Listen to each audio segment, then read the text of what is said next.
You are now watching the full recording of CLCC's Sunday service. May the Word of God strengthen your faith and His presence bring peace to your soul. Isang magandang umaga po sa bawat isa. Good morning po. Pwede po ba na tayo lahat ay tumayo na sa oras na ito at tayo po ngayon na awit sa ating Panginoon?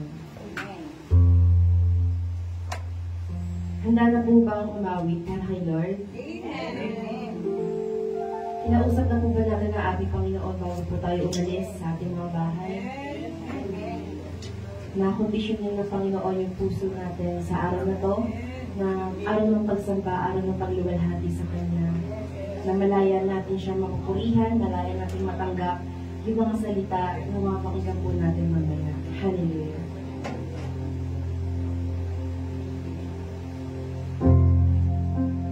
Sa oras po na ito, ating pong kausapin ang ating Panginoon.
po tayong pagkit.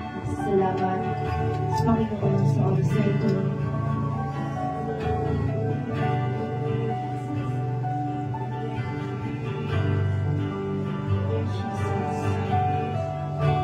Thank you, Jesus. Thank you, okay.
Panginoon, maraming salamat po.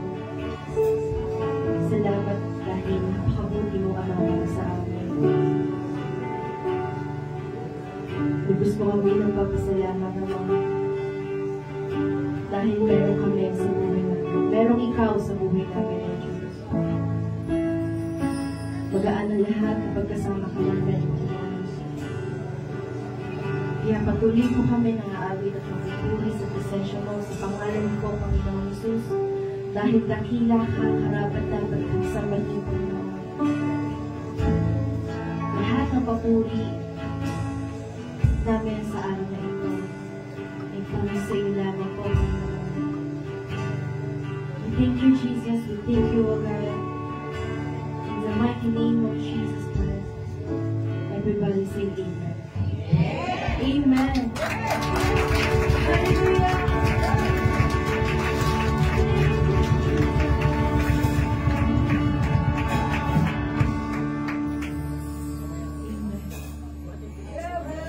Naniniwala po ba kayo na ang pagsubok na meron tayo ay hindi sa atin, kundi kabilang ito sa ating Panginoon? Amen po ba? Kaya lahat po ng mga merong pinagdadaan ng problema ngayon, sabay-sabay po natin awitin ito para sa ating Panginoon. Amen? Amen. Sige po, malaya po tayo umawit at magsaya sa presensya ng ating Panginoon. Hallelujah!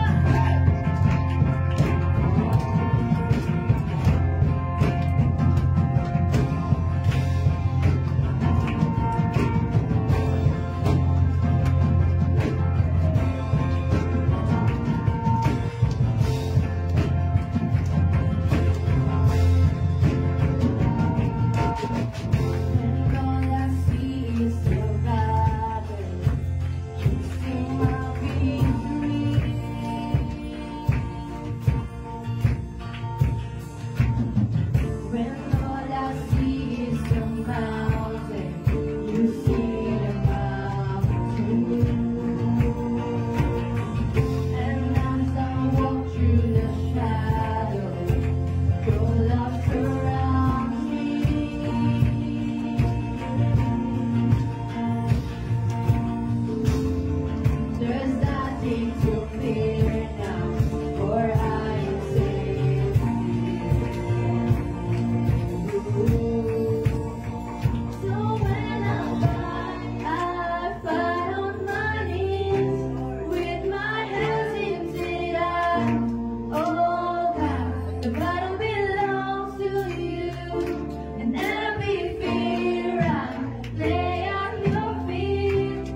the soul.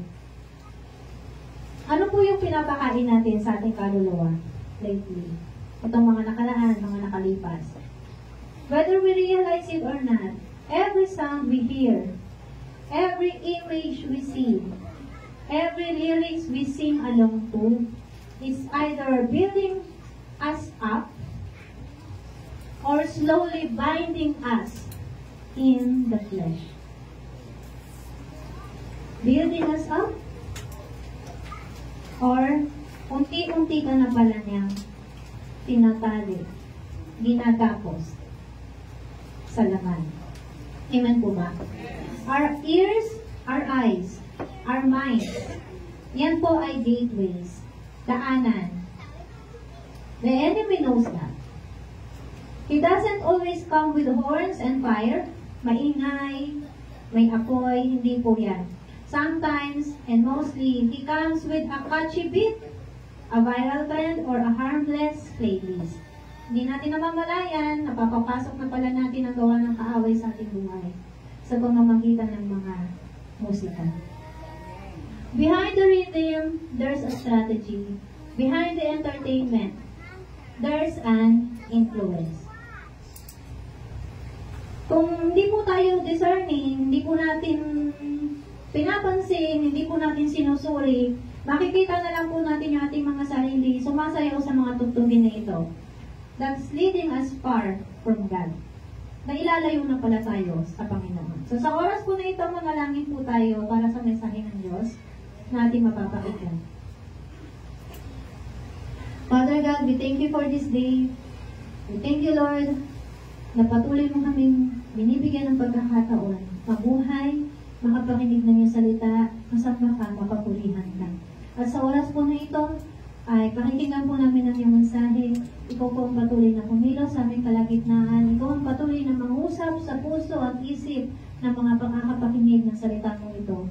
At patuloy na maunawaan po namin po at maisabuhay. Ang sa ganon ay maging palugod-lugod po kami sa iyong banal na harapan. At patuloy ka po kumilos, Lord, sa bawat isa sa amin. Ikaw ang tumugon sa anumang pangangailangan at dalangin ng bawat isa kung ayon sa iyong kalooban. Nasa inyo po, Lubos, pinagkakatiwala ang gawain mong ito, ang mensahe mong ito.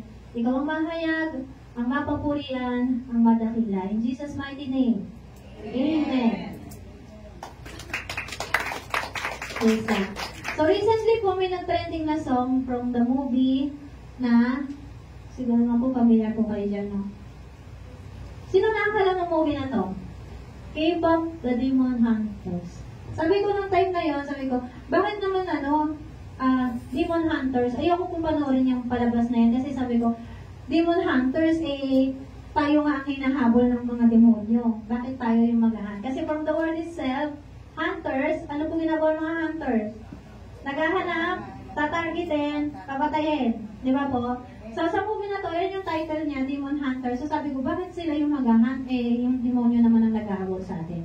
So, ayoko po talaga siyang panoorin. Pero, kasi yung mga anak ko nanonood lagi ng shorts, tapos sa Facebook, gano'n din, puro reels. Ang reels ay mga kanta ng Golden. Yung Golden, alam niyo po yung Golden? Ano nga yun?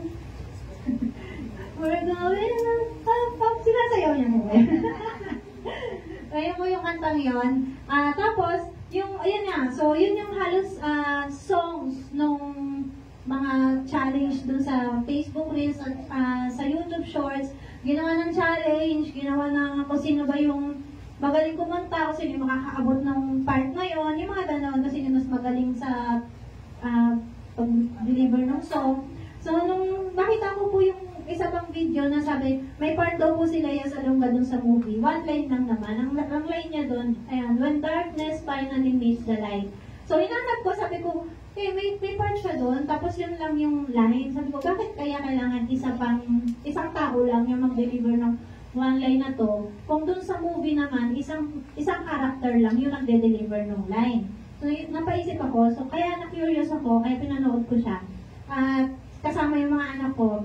So, yung mga anak ko ayaw nilang panoorin yung movie kasi nga puro demonyo nung umpisa. So, nung maintindihan ko yung movie, pinaliwanag ko, sabi ko, they're fighting the devil or the demons using their song. Nilalabanan ng mga bida yung demonyo sa pamamagitan ng awit, ng musika. na kung saan, every time nakakanta sila, ay meron silang mga invisible, hindi nakikita mga sword, tawag dito, sandata, na napapatay nila yung mga demonyo na hindi rin nakikita ng audience. So nakikita po natin, spiritual battle yung ipinakita dito sa movie na to. Kaya nung mga tawaan ko, sabi ko, ito yung totoong nangyayari sa spiritual world. Kasi ganun talaga, yung paglaban natin. Spiritual, hindi nakikita ng mga tao sa paligid natin, pero through songs, through word of God, nalalabanan natin sila. Ginagamit natin ang sandata ng salita ng Panginoon. Amen po. Yung salita ng Diyos bilang sandata natin paglaban sa masamang espiritu. Yun nga lang, hindi tayo naggagana. Hindi natin ginagawa yung ganun, Pero, pwede natin gamitin yung yun nga po, salita ng Diyos at yung musika para labanan ang demonyo. So, mamaya po malalaman natin, paano nga ba? So, dito po muna, balikan natin yung sabi na po dito. Sabi dyan, kapag kumakanta yung mga bida, nalalabanan nila yung mga demonyo, and then yung audience, na nakikinig ng kanta nila, yung bida po dito ay ang tawag sa kanila hand tricks, hindi lang sila basta nag-enjoy sa songs, but spiritually ay lumalakas din sila. Lumalakas spiritually. Then according sa movie, may supernatural na power yung music nila na tumutulong magpanatili ng honeymoon. Kinuwento nyo. Yung honeymoon naman po is a magical shield. Literally a soul gate. Kung sa atin po, meron din talaga pong soul gate na kung saan andun yung mga espiritu. Amen. So it is the invisible barrier that protects the human world from being invaded by the demons. So, meron pong spiritual shield na nandiyan na kung saan yun yung magpoprotekta sa atin para hindi tayo mapasok ng demonyo. Bilang mga Kristiyano, meron po talaga, pero individually, meron tayong spiritual shield. Ngayon po, ipag-pray po natin ating mga tahanan, magkakaroon din niya ng spiritual shield. Dapat po maunawaan natin na this is real. This is reality. Hindi lang ito basta movie, at kaya ako kinatuwa itong movie na to, sabi ko, it's showing what the real world, or what's happening in the real world. Spiritual world naman po. Naman po ba natin? Hindi ko tinatangkilip yung musika nila, pero hindi ko rin pinopromote yung movie, pero nakita ko dito na alam nung gumawa ng movie na to, yung totoong nangyayari sa spiritual na mundo. Amen po ba? So, dito rin po sa movie na yan, ipinakita na kung paano ginagamit ng mga demonyo yung musika to influence and control the people. But at the same time, tayo po bilang mga Kristiyano, we can use music to fight all the works of the devil. Like sa story po ni Haring Saul. So, iba na dito sabi dyan, heaven uses music to worship. Hell uses music to seduce. Amen ba? So, dito po sa storya ni... hindi ko na-ilagay yun. Ayun, yun. Nalagpasan ko pala. 1 Samuel chapter 16, verse 23. And whenever the tormenting spirit from God troubled Saul, David would play the harp. Then Saul would feel better, and the tormenting spirit would go away. Meron pong espiritu na nagpapahirap kay Haring Saul ng time na yon, at sa tuwing tutugtog po si David, ay lumalayas yung masamang espiritu na yon. Ang sabi po dyan, tormenting spirit from God.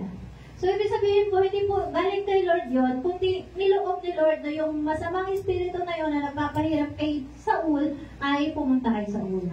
Amen po ba? Kasi nga po, kung wala tayong spiritual shield na magpoprotekta sa atin from the devil, talagang papasukan po tayo ng masamang espiritu. So, ano ginagawa nung magpapahirap kay Saul? Papahirapan lang siya. Mentally, hindi niya malaman kung ano iisipin niya, mararamdaman niya, as in trouble siya. At yun po yung dapat nalalaman din natin na every time we are troubled, nahihirapan tayo, mentally, emotionally, dapat alam po natin na may masamang espiritu na papahirap sa atin. Hindi po tayo ligtas doon. Kailangan nga lang po malaman natin paano labanan. So dito po, nakita natin, si David tutugtog lang siya. Amen ba? Maalis ang demonyo na papahirap kay Haring Saul every time natutugtog si David. So ano pong, ang tanong, anong meron sa musika na tinutugtog ni David? Dahil ba yun sa harp? O dahil si David yung tumutugtog? Neither of the two. Hindi po. Dahil yun sa heart of worship. Dahil para kay Lord yung music na yun. No lyrics, no words, walang kailangan salita, no vocals needed, walang kumakanta, just music. Pero dahil para kay Lord yun, napapalaya sa masamang espiritu. So, naman po natin, kahit humuni lang tayo, maghimno lang tayo, basta para kay Lord, it's the heart of worship that drives the devil away. Amen? So, kaya po sabi sa atin dyan, heaven uses music to worship. Hell uses music to seduce. So, paano? Mamaya malalaman din po natin. So, dito po sa mensahe na makikita po natin talaga, how demons are using music to seduce the people and even Christians. Amen? So, dito po sa storya, nung kanina yung, ano nga yan? K-pop, Demon Hunters, yan. So, nung lumabas po yung katunggali ng bida, may katunggali, syempre, laging pag may movie, merong bida, merong kontrabida.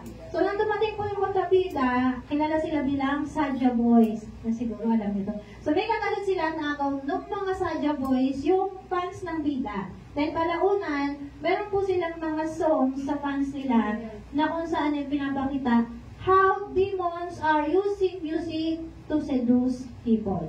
Ito po yung isa sa pinakasikat ngayon. You're a light and flame. Sinasayaw nyo yun. You're my soda pop. My little soda pop. Ito pong lyrics na yan. Kung malalaman naman po ninyo, yan yung kanta ng soda pop, no? This light is deceptively sweet, but hints at their soul-draining intentions. Pag sabi kong soul-draining, ang intention po ng music na ito ay para kunin ang kaluluwa ng mga kumakanta at nakikinig ng music na ito. Kaya sabi niya, you're all I can think of. Sabi ng demonyo, ikaw lang ang nasa isip ko. Every drop I drink up. Yung kaluluwa mo, every time na iinumin ko, ang sweet. Soda. Sweet. Amen po ba? Ano po natin? So ngayon, nag-trending siya sa TikTok, sinasayaw. Yun nga naman kasi, di ba, yung tunog, yung step, pero unknowingly, hindi po nila nalalaman na ang tinutukoy ng song ay walang iba kundi, yun nga po, ang makuha ng demonyo ang kanilang kaluluwa. Amen. So dito ba, eto di ko alam itong lyrics na to, pero yung kantang yan ay sa kanta na Your Idol. Your Idol, Your Obsession, Your Offering. Ito po yung hindi nauunawaan ng mga tao. Every time we, mag-idolize ng mga sikat na artista, singer, K-pop, kung ano-ano man, na-idolize natin sila in a way na ayaw ng Panginoon. Kasi alam naman po natin, sabi ni Lord sa Biblia, huwag ka magkakaroon ng ibang Diyos maliban sa akin. Kahit nga po larawan, di ba? Kung magkakaroon ng larawan at kasabahin mo. O di ka kahit i-display mo lang yung larawan na yan, tapos every time kakausapin mo, ayaw ng Panginoon po yun. Pwede natin kausapin ang Panginoon para sa mga taong mahal natin. Pag kayo mauna, alam mo natin na sa Biblia po yan, wag nang kakausapin ang patay. Pero, pag namimiss mo sila, talk to God. And then tell them, Lord, namimiss ko po yung aking kamag-anak, nasa iyo na po, kasama mo po siya. Yung mga ganon. Amen po ba? Not to the point na pupuntahan mo sa puntod at kakausapin mo, ay hindi po yun kalooban ng Panginoon. So, balik po tayo dito. Ibig sabihin po nito, itong kantang to, is reveals how they manipulate fans into worship like devotion. Na kung saan, nagde-devote na yung mga tao, they are devoted to sing the song, and tangkilikin nga po yung mga artista or yung mga artist, yung mga singer, dancer. Amen po? So, yun po yung isa sa kanta ng kontrabida. We don't just perform, we consume. So, napakalinaw naman po. Sinabi po yun ng leader ng Saja Boys during a backstage scene. It underscored their true demonic nature. So, sabi po niya, we consume means they feed on your soul. Amen. So, pinukuha nila ang kaluluwa mo, they became strong every time they do that. Every time na makukuha nila ang kaluluwa ng mga tumatangkilik ng musika nila, they became stronger. Amen? So, ang linaw na, we don't just perform, we consume. Eto pa, the spotlight is ours, the souls are yours to give. So, ewan ko po kung hindi ka po naman malinawa, napakalinaw po ng mensahe na to. Yung mga lyrics na yan, kung paano sinasabi nila na kami sikat, kita nyo kami, pero yung mga kaluluwa nyo, ibibigay ninyo sa amin. Yan yung sinasabi niyan sa song nila yan. Ano yan eh, dun sa may parting climax, diba? Climax na ng part ng movie. So, tempting fans to surrender emotionally and spiritually. So, inaakit daw po nila yung kanilang mga fans na mag-surrender ng emotional at spiritual nila. So, these lines blend the allure of K-pop with the darker themes of manipulation and spiritual warfare. So, dito po kasi makikita po natin talaga sa movie na yan, noong time na lumabas to sa Saja Boys na to, lahat ng kumakanta ng song nila, naging parang, alam niyo po yung buhay na patay. Naging parang zombies. Na parang hindi na nila alam kung ano na ba yung ginagawa nila. Basta ang na-feed doon is yung kanilang mga pain, emotional struggles, na naging dahilan parang naging parang zombie sila. Lumalakad sila na parang walang buhay. Papunta dun sa concert hall. Kasi yung last call to action talaga eh. Panawagan ng Saja Boys is join the pride. Alam po natin yung pride. Amen po ba? Grabe talaga nung binanggit nila to, join the pride, join the pride. Ang daming beses na join the pride. Hanggang sa yung mga tao, parang na-hypnotize mo, and then naglakad sila papunta dun sa concert na parang walang mga buhay. Parang na silang na-hypnotize mo. Join the pride. Alam niyo po yung pride. Simula na kay Satanas. Amen po ba? So si Satanas, yan ang naging dahilan kung bakit maraming tao ang bumabagsak. Amen. So, at si Satanas, yan din po yung number 1 na meron siya, kaya siya ibinagsak ng Panginoon kasama ng kanyang mga alagad, alipores. Alipores eh. So, sa panahon po natin ngayon, sobrang deceptive ng mga musika. Kahit pa sabihin Christian songs na gawa ng mga sikat na Christian bands. So, kahit po Christian songs. Kung hindi bukas ang spiritual na pandinig natin, ay maaari tayo malinlang. At maging alipin ng mga maling pananaw. Kaya nga po sabi po sa atin sa Efeso, for we are not fighting against flesh and blood enemies, but against evil rulers and authorities of the unseen world, against mighty powers in this dark world, and against evil spirits in the heavenly places. Marami tayong kalaban, pero marami doon hindi natin nakikita. Amen? Unseen world, dark world, and heavenly places. Amen po. So, yung mga kalaban po natin yan, hindi tao, kundi mga masamang espiritu. Hindi po tayo nakikipaglaban sa mga tao. Amen? May kapangyarihan sila, yes. Tagapamahala sila ng kadiliman na umiiral sa sanlibutan ito. Mga hugong espiritual sila ng kasamaan sa himpapawid. Pero meron po tayong panlaban. Amen? So, wag po natin kakalimutan na meron tayong armas, meron tayong sandata para malabanan po ang masasamang espiritu at yung gawa nila.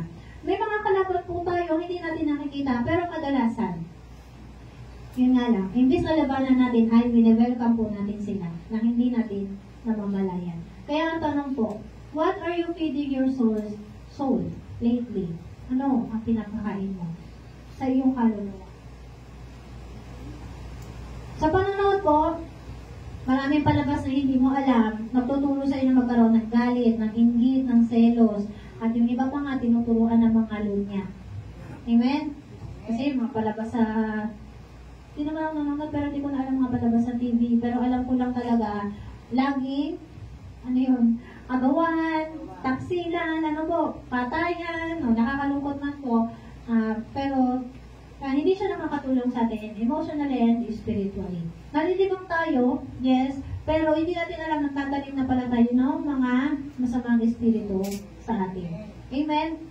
Sa akin ang kain naman po, hindi mo alam yung kinakain mo pala ay nakakapagpahina ng katawan na nagiging dahilan para humina din ang kakayahan natin na mag-isip ng tama. Lagi po natin tatandaan, what we eat physically will also affect our emotional. Amen po. Kasi kung mahina tayo physically, hihina din po yung ating kakayahan mag-isip ng Tama. Kasi nga po, lahat damay-damay po yan. So, bukod po doon, may mga pagkain din ng mga dinasalan, ng mga mabubulong, magbabarang o magkukulang. Walang nakakaalam kung sino o saan ang galing. Kaya, napakahalaga na ipinapanalangin natin ang ating kakainin. Nasa labas ka man o nasa bahay. Amen po? Kasi hindi na natin alam yan. Ito po, sa dami po ng anti-Christ sa mundo, some of them confess. Some lang kasi hindi naman lahat ng anti-Christ ay umahamin. Some of them confess na dinadasalan nila yung mga pagkain, mga bagay, mga laruan o gamit ng mga bata. Bakit? Kasi bata pa lang, ayun yung mas madali nilang mapasok, yung mga bata. So, dinadasalan nila yung mga yun. Pati yung mga damit na isinusuot natin, lalo na yung iba, yung kilala bang brand, branded na damit sa isip ng mga tao, they are just buying branded things, no? Pero hindi nila alam na yung mga branded na yun, yung mga bagay na yun na may dasal, ay open doors ng mga kaaway para mapasukan ng masamang espiritu. And eventually, makokontrol sila. Amen? So, paano nilalabanan? Yung sabi nga po kanina, pray before you eat. Yung mga bagong bagay na binili mo, ipag-pray mo. Pero, kung may tatak yan ng Antichrist, huwag mo na bilhin. Ano yung mga may tatak ng Antichrist? Malalaman niyo po yan sa online.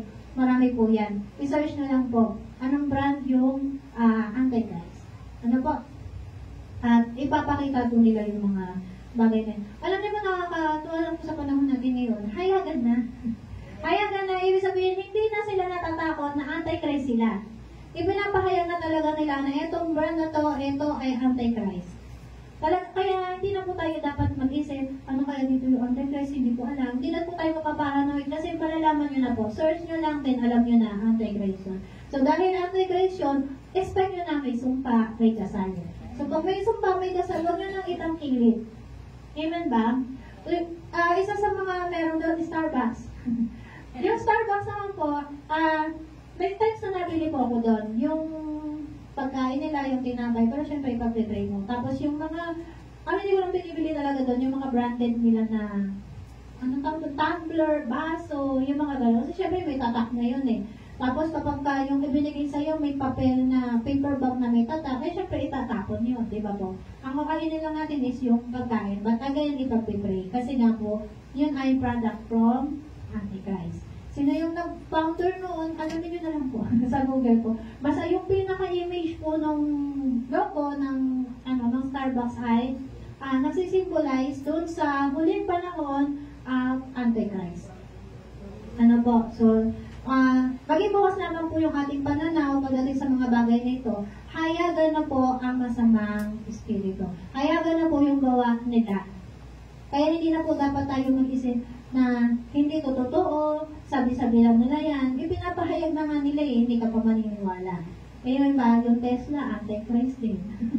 Ano po, yung inihahayag na nila na iyon ay satanic, o sabihin natin satanic talaga.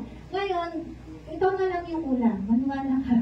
Maniwala ka kay Kristo, maniwala kang merong mga satanic na bagay. Ang mahirap po kasi sa mga tao ngayon ay parang ayaw nila tanggapin kasi tinatangkilik nila, favorite nila, ginagamit nila. Pero dapat po maging aware tayo na hindi lahat ng bagay maaari mong bilhin. Kasi nga, spiritual mo ang magiging malalagay sa alanganin. Amen po ba? So, kung ayaw po natin na mapahamak yung ating mga kaluluwa, wag po natin hayaan na tayo ay magkamili kung mapasukan ng mga bagay na masasamang espiritu na yun. Amen po. Again, maraming gateways ang masamang espiritu. At madalas tayo yung nag-open. What we see, what we hear, what we say, what we think, what we eat. Amen po. So, mahilig na mga tao, lalo na po, ito kasi yung sa music. So, tapos na po tayo dun sa, yung mga drama, libro, kung ano man yung binabasa ninyo, pagkain, clothes, yan. Dito po tayo sa music. Ito kasi madalas hilig po ng mga tao, lalo na pag busy sa ginagawa. At gusto nila may napapakinggan habang gumagawa para hindi mabore o mapabulagan. Ano po?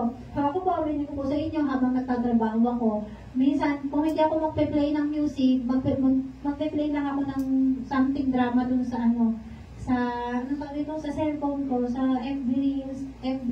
May mga short drama doon na Chinese. Hindi mo maintindihan. Gusto ko lang, andun lang siya. Hindi ko naiintindihan kasi yung gagawin ko pa doon, double speed ko. Gusto ko lang na may napapakinggan kasi alam niyo po, pag multitasking po kasi yung isang tao at hindi napupuno yung utak, ang daming tumatakbo sa utak. Ang ganun po ako. So, halimbawa nagtatrabaho na po ako, dapat ang focus ko trabaho. Nakapokus ako sa trabaho, pero yung isang bahagi ng utak ko, gumagana na ang daming iniisip, ganito, ganyan. So, para mawala yun, magpe-play ako. Either music or, yun na po, kung ano man yung pwede kong mapakinggan na magpakapuno lang, no? Utak ko. Kasi ayoko na maisip yung mga alalahanin, problema, mga ganun po. So, yun nga po. Hindi natin namamalayan na yung mga pinakikinggan natin, nakaka-influensya pala ng malaki sa atin.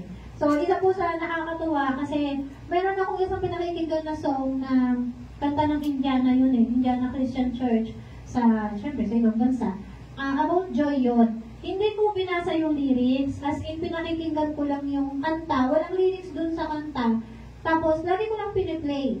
Tapos, nung isang araw, siguro last week, alam niyo po yung pag magigising ka na, tulog ka pa, pero magigising ka na may kumakanta sa, sa diwa mo, bago ka magising. Yun yung kumakanta sa diwa ko, tapos, ang linaw ng lyrics, alam ko yung lyrics, hindi ko po kasi, sa totoo lang po, hindi ko po sa ulo ang lyrics hanggat hindi ko nababasa. Hindi ko siya sa ulo hanggat hindi ko nababasa. Pero that time, ay sa ulo nung diwa ko yung lyrics, sabi ko, paano ko na sa ulo yun, hindi ko naman nabasa. Yun pala kasi nga, lagi ko siyang napapakinggan. Pero nung nagising na po ako, pinipilit ko kalalahanin yung lyrics. Hindi ko na po naalala. Kasi nga po, nandun siya sa subconscious mind ko lang. Hindi ko siya talaga intentionally sinaulo. Kaya, every time na mapapakinggan ko siya, alam kong lumutugtog siya, pero hindi ko kayang sabayan, lyrics by lyrics, kasi nga po, hindi ko nababasa yung lyrics. Pero yun yung pinamangha ko kasi magigising ako, tapos yun yung kanta. Sabi ko, wow, ang ganda ng lyrics. Kaya sabi ko, hanapin ko. Pero hanggang ngayon, hindi ko pa rin po nahanap. Kasi ako, masyado pang busy. Ayan po. So, ganoon kalaki yung influensya at epekto ng musika. Hindi mo intentional na sauluhin, hindi mo intentional na kantahin, pero hindi mo alam, sa utak mo, sa spirito mo, kinakanta yun. Amen po. Kaya, mahalaga po kung ano yung pinakikinggan natin. Sabi mo dyan, guard your heart for everything you do flows from it. Guard your heart. Dapat po, ingatan natin ang ating puso. Kasi lahat ng ginagawa po natin ay diyan po dumadaloy. Amen? So, sabi po dyan, wala pong makakapansin ng atake ng kaaway. Kasi hindi naman harapan ng matake ang kaaway. Amen po. Lagi ang patago, palihim, laging in disguise to deceive people. At para mas marami silang mabiktima. Kaya kung may mga nararamdaman po tayo mga sudden emotions, sadness, depression, anxieties, loneliness, anger, minsan hindi mo alam kung bakit ka nagagalit, di ba po? May mga times na gano'n. Mapapatanong ka na lang sa sarili mo, bakit ako nagagalit? May times po, kahit ako na yung gano'n. Bawa, naglalaro yung mga anak ko, tapos maingay sila. Di ba natural lang naman po sa bata yung maingay. Tapos, ako, magagalit na ako na pagka, ingay niyo! Gano'n. Di ba, bakit ako nagagalit? Yung pala kasi narinig din ako sa ingay na paligid. So, ginagawa ko, maingay yung paligid, magpapatugtog ako. Alam niyo po, yun, maingay na ako, magpapaingay pa. Yes, magpapatugtog ako. Kasi para yun yung marinig ko, ng kaluluwa ko, ng espiritu ko, at mawala yung anger. Amen po, yung kung ano man yung irritate yun eh. Para mawala po yun. So, madalas po ganun. So, pag nagkakaganito po tayo, check yourself. Ano yung mga tinatangkilik mo lately? Amen? Alamin mo na, baka mamaya may natangkilik ka pala na magiging dahilan para magkaganon ka. Siyempre, hindi mo alam yun. Kasi nga, unaware sa totoong nangyayari sa mundo. So, beats and bondage, when sound seduces the soul. Paano yun? Music as a spiritual gateway. Sabi po dyan, music can either invite the Holy Spirit or open doors to demonic influence. Amen?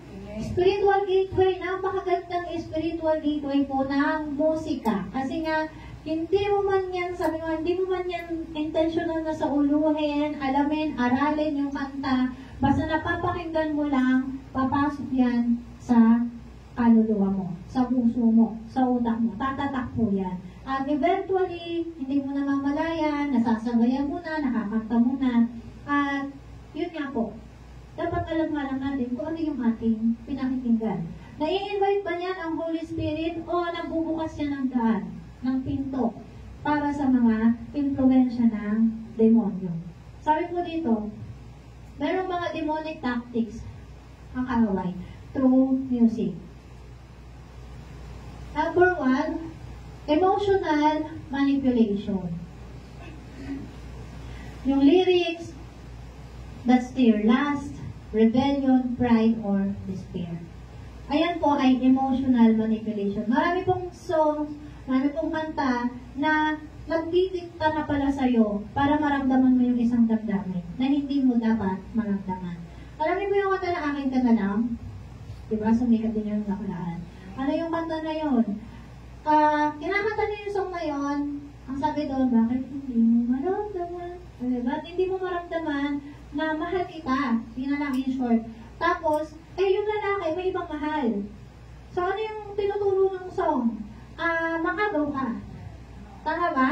Kaya sabi, akin ka na lang. Akin ka na lang. Meron na nga siyang iba. Meron na siyang, mahal. So, hindi po nakakatulong sa atin yun. Kasi, nagtuturo nga po siya na mangagaw ka, hindi ka makontento, at mangalo niya ka, o magayapit ka. Amen po ba? Amen. So, sabi pa sa number 2, identity confusion. Music that glamorizes brokenness and false freedom. Ito marami din po ito. Nalilito ka na sa kung ano talagang identity mo. Nasaan ka na, sino ka na.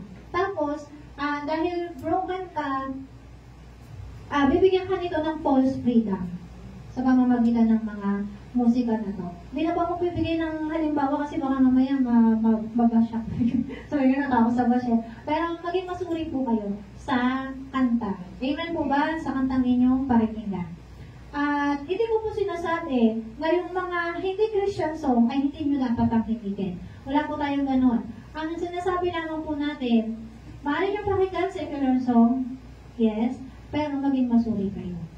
Ano na ba yung songs na yun? Nakakatulong ba yun spiritually? Sabi nga kanina, na-invite ba niya yung Holy Spirit sa'yo? Natutulungan ka ba niya spiritually? O pinapapasok mo lang ang masamang espiritu? Amen po ba? So kahit po kasi ako, kumakanta rin naman ako ng mga secular songs. Pero I make sure na hindi yun namumura, hindi sumusumpa, at hindi sumasamba sa tao. Pero kung patungkol kay Lord, kung halimbawa kay Lord ko i-dedicate ko kay Lord. Amen po ba? Amen. So, may mga songs na pwede natin namang i-dedicate kay Lord kahit kanta yun ng secular. Amen. Amen. So, sabi pa dito, spiritual bondage. Songs created under demonic inspiration can carry spiritual attachments. So, merong mga kanta na ginawa, create, kinompose under demonic inspiration talaga. Ibig sabihin, nagawa nila yung songs na yun dahil inspired sila by demons. Ano po? Siyempre, hindi po natin sabi nga kanina, hindi mo yung mamamalayan, hindi mo yun malalaman. Kasi nga, ang gawa ng kaaway ay laging, balat tayo. Laging nakatago sa magandang imahe. Amen. Kaya, maghimay na po tayo kasi maaari kanyang magapos sa pamamagitan ng awit na yun. And then, sabi ba, think of how certain songs can trigger depression, rage, galit, sexual temptation. These are not just psychological, they can be spiritual strongholds. Spiritual strongholds, yun yung gagamitin talaga ng kaaway para ikaw ay magapos. Pagka hindi mo alam, bakit, may asawa ka na, tapos makakaramdaman ka ng, pagnanasa sa hindi mo naman asawa. Alam niyo yan, magugulat niyo, bakit ko nararamdaman to? Hindi dapat. Yung mga gano'n, no? So, yun ay, pag hindi mo nalabanan yun, spiritual stronghold yun ang kaaway sa'yo para ikaw ay gapusin niya, hilalin niya, patungo dun sa pagkakasala na yun. So, maging maingat po tayo. Amen. So, ito pa, mass influence. Ito po ang kadalasan talaga na nangyayari sa mundo natin ngayon. Kumakalat ang lahat ng mga balita dahil sa mass influence. Amen po ba? Music spreads fast to TikTok, Spotify, concert, marami pa, Facebook Reels, IG Reels, lahat, YouTube Shorts, gagamitin yung mga music na yun. So, mass influence talaga. It creates collective atmospheres of deception. So, deception, nakakalim lang. Kadalasan po nagte-trending talaga ang music dahil marami ang nagkaka-interest dito. Amen? They create curiosity, then use it to challenge others, di ba? It's either through dance step, gamit yung tugtog na yon, or by singing. And then,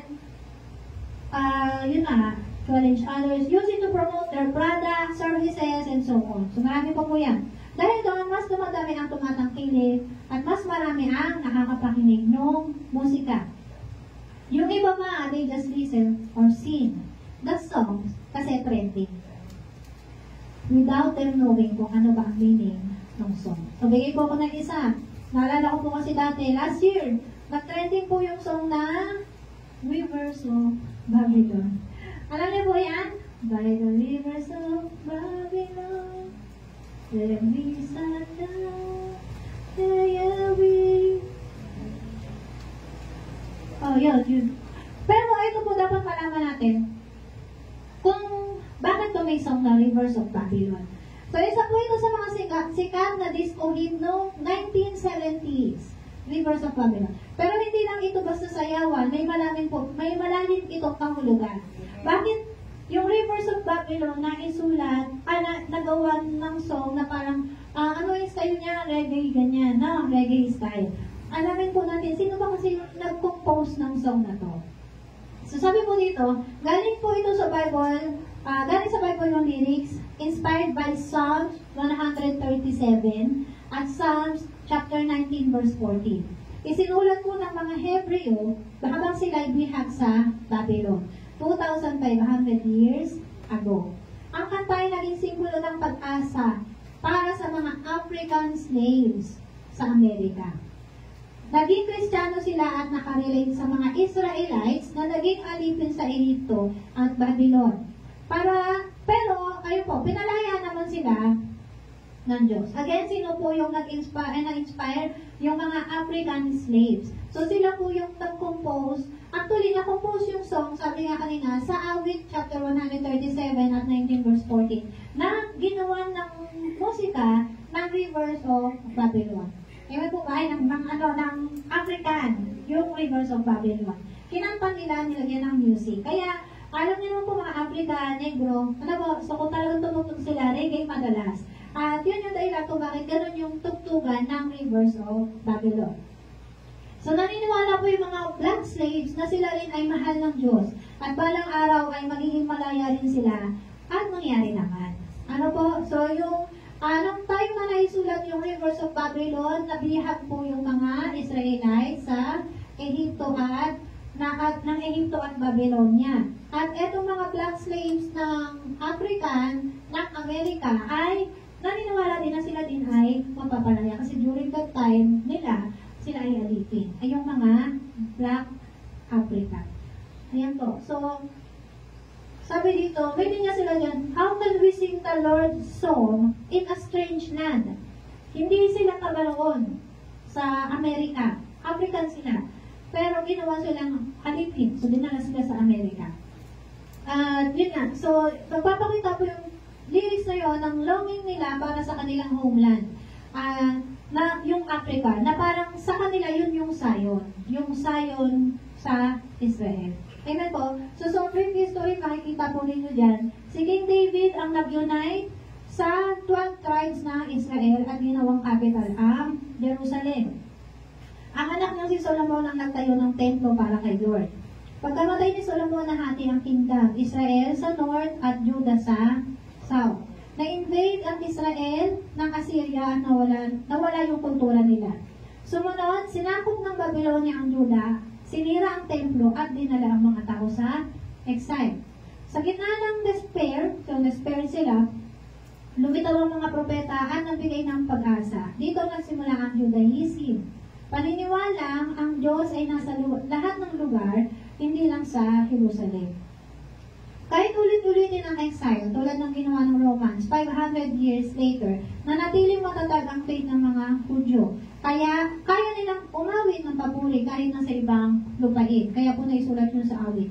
Ang nakakalungkot po, sa kabila ng totoo, ito yung istorya ng song na to.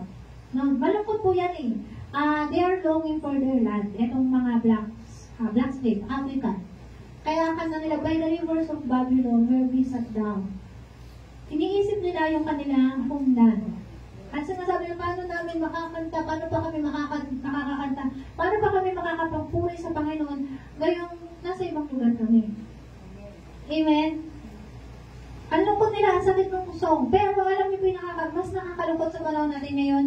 Nag-trending yung song na yan last year, tapos ginawa nila ng dance challenge. At yung dance challenge, grabe, kailangan mag-ubad. Alam niyo po kung napanood niyo po yun, nakakasuka. Literally. Bakit nila gagawin yun?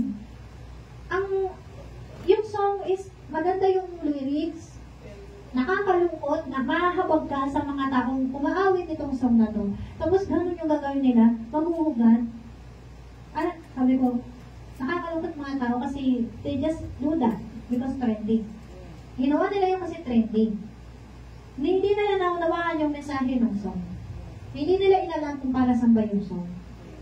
They just sing, they just do that, they just dance, they just, show. Para lang makasabay sa trending.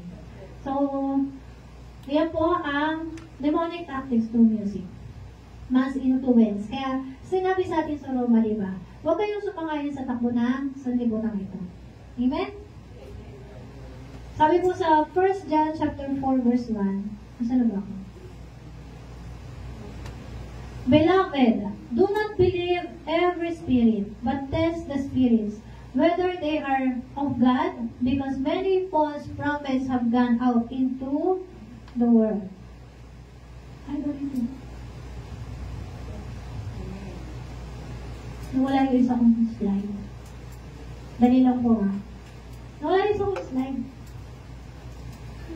Yung isa kong slide, musical deception. Ano bang page yan?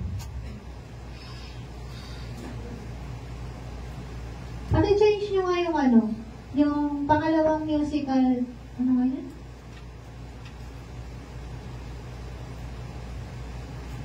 Yung demonic tactics ng musical deception, nandiyan sa downloads. So, sa musical deception po, ano po yung discernment, sanctification, and worship warfare. Sa discernment, sabi nga po sa atin sa 1 John chapter 4 verse 1, I test the spirit behind the sound. Amen? Sanctification. Cleanse your playlist, your heart, and your atmosphere. Yung iyong paligid. Amen? Linisin mo. Huwag mong hayaan na may nakikita ka dyan na satanic objects sa paligid mo. Amen? At para naman hindi tayo mapasok na demonyo. Lagi ko pong sinasabi sa inyo to kasi madalas tayong neglectful sa bagay na to. Hindi natin alam, meron na palang open door yung kaaway sa bahay mo, napapasok mo na pala sa loob.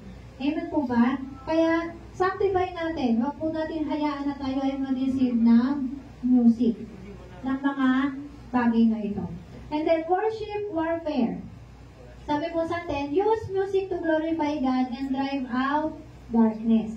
Gamitin po natin ang mga worship songs para ma-glorify natin si Lord at mapalayas ang masamang espiritu. Amen? So, maging maingat po tayo, mapanuri sa lahat ng ating tinatangkilik. Next na, paano ako ng slide? Next pa. Ayan. Sabi po sa atin dyan, build a holy playlist that strengthens your spirit, not your flesh. Amen? Yung holy playlist po na tinutukoy dito, syempre yung mga playlist na kung saan ay pang-worship kay Lord. Sabi nga po, to glorify God. When you choose music, ito po yung sabi sa atin dyan. Do they glorify God or yourself? tanongin mo din, who created this music? What spirit is behind it? Bago mo kantahin, bago mo tangkilitin, sino yung nag-create ng music? Anong espiritu meron sa musika nito? At yun nga po, do they glorify God? O ang sarili mo? Then observe the fruit. The fruit. Does it lead to peace or chaos? Nakakapag-create ba yun sa'yo ng peace o ng kaguluhan? Emotionally, spiritually. Amen po ba? Laging sa sarili ko hawak po sa ibang tao. And then, sabi po sa atin, let the soundtrack of your life be one that honors God and breathes life into your spirit. Amen? So, maging mapanuri po tayo, mag-create tayo ng mga playlist na kung saan nakakatulong para mapalakas ang ating espiritu at hindi ang ating laman. Alam po natin ang lahat ng gawa ng laman. Amen po? Makiapid, magnakaw, sinungaling, mga lunya, lahat ng mga gawa ng laman na maglalayo sa atin sa Panginoon. Ngayon, yung soundtrack, yung music na pipiliin natin, yung mga pakikinggan natin, pagnunuorin natin, make sure mapapalakas ka niyan, spiritually, emotionally. Amen po? Hindi lamang po ito para maging Kristyano ka, maging kaluhod-luhod sa Panginoon, makakatulong po ito sa inyo sa pamumuhay ninyo sa araw-araw. Pag may dinaranas kayo na pagsubok, problema, nakakatulong po ang magandang playlist. Amen. Amen. So, salamat po sa Panginoon. Tayo po lahat ay manalangin.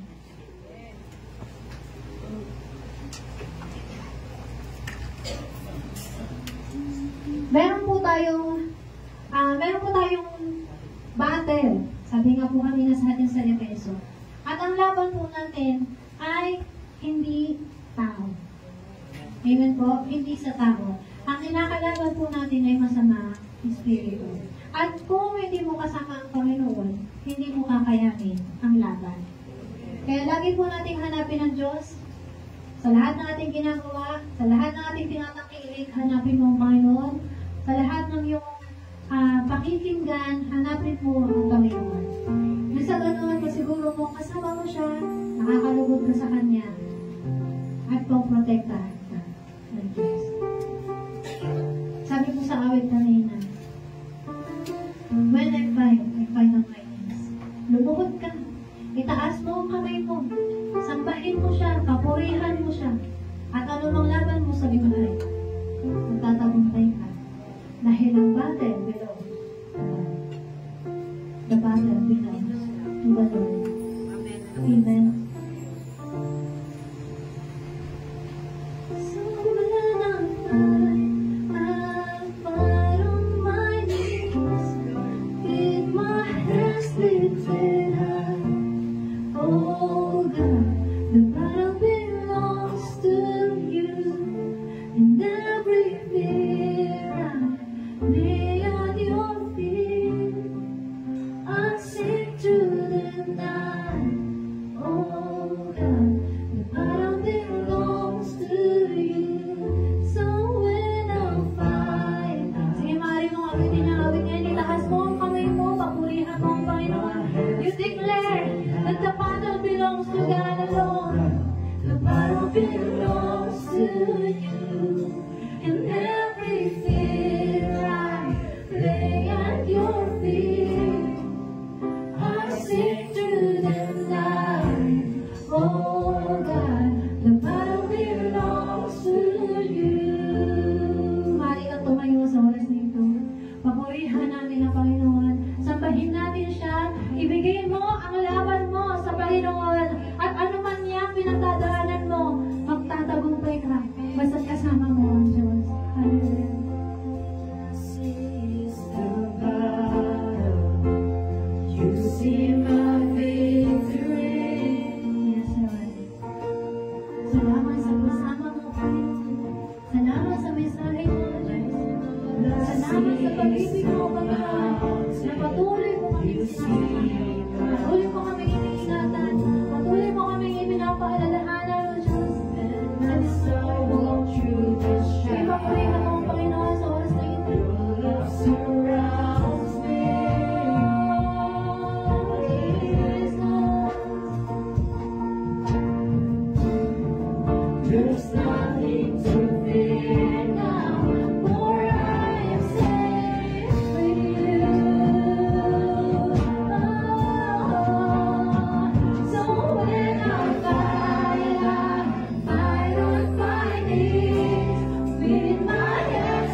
Tulungan mo po kami na maging malinis ang aming puso, ang aming isip, yung aming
let's take a few moments to stay connected with what God is doing in and through our church family.